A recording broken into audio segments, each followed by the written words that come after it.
देश में ऐसा कानून बनना चाहिए कि चुनाव जीतने के बाद अगर कोई नेता अपने वादे पूरे ना करे तो उसे 5 साल की सजा, 50 लाख का जुर्माना और जीवन भर चुनाव लड़ने पर प्रतिबंध मिले।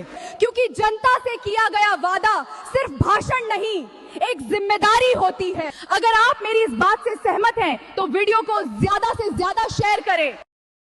माननीय अध्यक्ष महोदय, 5 किलो राशन लेना हो तो फिंगरप्रिंट, खाद्य सामग्री लेना हो तो फिंगरप्रिंट, पेंशन लेना हो तो फिंगरप्रिंट। जब दुनिया की हर चीज पे फिंगरप्रिंट जरूरी है तो वोट देते समय फिंगरप्रिंट क्यों नहीं? अगर वोट पे भी फिंगरप्रिंट आधारित सिस्टम लागू कर दिया जाए तो वोट चोरी, नकली मतदान और गड़बड़ी खत्म हो जाएगी। अगर आप इस बात से सहमत हैं तो एक लाइक शेयर जरूर करें।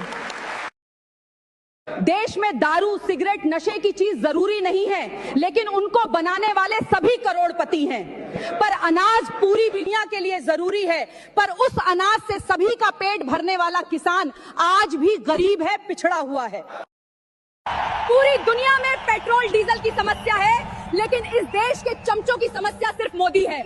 आपको पता है, अमेरिका, चीन, जर्मनी जैसे देशों में 20% तक कीमतें बढ़ गई, लेकिन भारत में नहीं बढ़े हैं। यही बात चमचों को हजम नहीं हो रही। सरकार को पेट्रोल पंपों की सुरक्षा बढ़ा देनी चाहिए, क्योंकि जो कोयला खा सकते हैं, चारा खा सकते हैं, वो मोदी विरोध में पेट्रोल भी पी सकते हैं।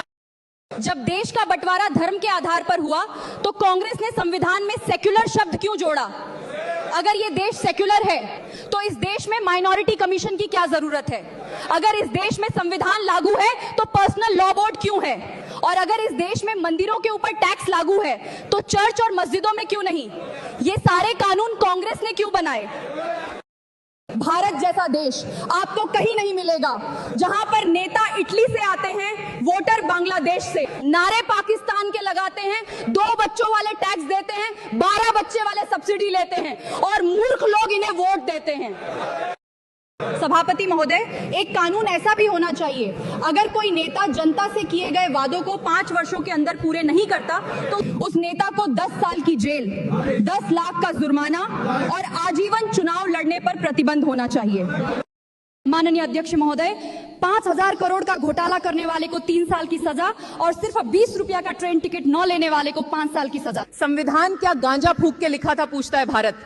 क्या आप मेरी बात से सहमत हैं? तो वीडियो को ज्यादा शेयर करें और लाइक करें।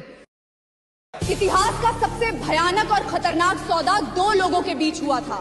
वो सौदा था नेहरू और गांधी के बीच। इस सौदे में नेहरू ने कहा गांधी से, तुम मुझे पंडित बना दो, मैं तुम्हें महात्मा बना दूंगा। ये बात आज तक देश के लोगों को नहीं पता। नेहरू के अंदर एक भी गुण पंडित वाले नहीं थे और ना तो गांधी के अंदर एक भी गुण महात्मा जैसे थे। वो नेहरू जिसने देवर बनने